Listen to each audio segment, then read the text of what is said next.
বেশ কিছুদিন ধরে চলা রাজনৈতিক অস্থিরতা, অন্তর্বর্তী সরকারের কার্যক্রম ও নির্বাচন নিয়ে সেনাপ্রধানের বক্তব্য এবং প্রধান উপদেষ্টার পদত্যাগের গুঞ্জনের পর সরকারের সঙ্গে সেনাবাহিনীর একটি দূরত্ব তৈরি হয়েছে এমনটা মনে করতে শুরু করেছেন অনেকেই।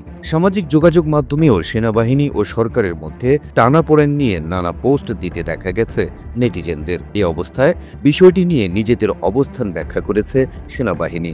জানিয়েছে সরকারের সঙ্গে কোনো ধরনের বিরোধ বা মুখোমুখি অবস্থানে নেই তারা। সরকারের সাথে সেনাবাহিনীর বিশাল মতপার্থক্য হয়েছে, বিভেদ হয়েছে, যেটা দেখছি মিডিয়াতে।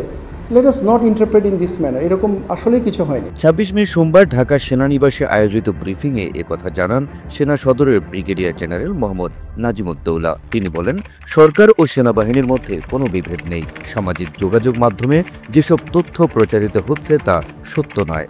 সেনাবাহিনী সবসময় দেশের সার্বভৌমত্ব, স্থিতিশীলতা ও নিরাপত্তা রক্ষায় দায়িত্বশীল ভূমিকা পালন করে আসছে। সরকারের সঙ্গে আমাদের সুসম্পর্ক রয়েছে এবং আমরা সমন্বিতভাবে কাজ করছি। সরকার এবং সেনাবাহিনী খুব সুন্দরভাবে একে অপরের সহযোগিতায় কাজ করছে। ব্রিগেডিয়ার জেনারেল মোহাম্মদ নাজিমুদ্দৌলা বলেন, আমরা প্রতিনিয়ত সরকারের নির্দেশনা অনুযায়ী কাজ করছি। যেভাবে বলা হচ্ছে সরকারের সঙ্গে সেনাবাহিনীর মতপার্থক্য হচ্ছে, বিভেদ হয়েছে, এরকম আসলেই কিছুই হয়নি। সরকার ও সেনাবাহিনী একে অপরের সহযোগিতায় কাজ করছে। এটা নিয়ে মিস ইন্টারপ্রেট করার কোনো সুযোগ নেই। তিনি আরও বলেন, আমরা কোনো মুখোমুখি অবস্থান দেখছি না। আমাদের মধ্যে যথেষ্ট সৌহার্দ্যপূর্ণ পরিবেশ রয়েছে এবং আমরা একত্রে দেশের জন্য, দেশের স্বার্থে, জনগণের জন্য কাজ করে যাচ্ছি। আবারও বলবো, এটা আমাদের দেশ। আমরা যেন এমন কোনো কিছু চিন্তা না করি, চিন্তাভাবনা আমাদের নিজেদের মাঝে।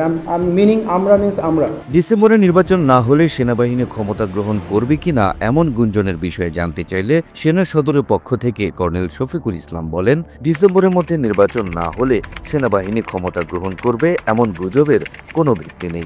সেনাবাহিনীর ক্ষমতা নেওয়ার কোনো ইচ্ছে নেই, এমনকি এ বিষয়ে আমাদের অভ্যন্তরেও কোনো আলোচনা হয়নি। এদিকে চলমান রাজনৈতিক অস্থিতিশীল পরিস্থিতিতে সেনাবাহিনীর পক্ষ থেকে দেওয়া বক্তব্যগুলো দেশের মানুষের মধ্যে কিছুটা হলেও স্বস্তি আনবে বলে মনে করছেন রাজনৈতিক বিশ্লেষকরা।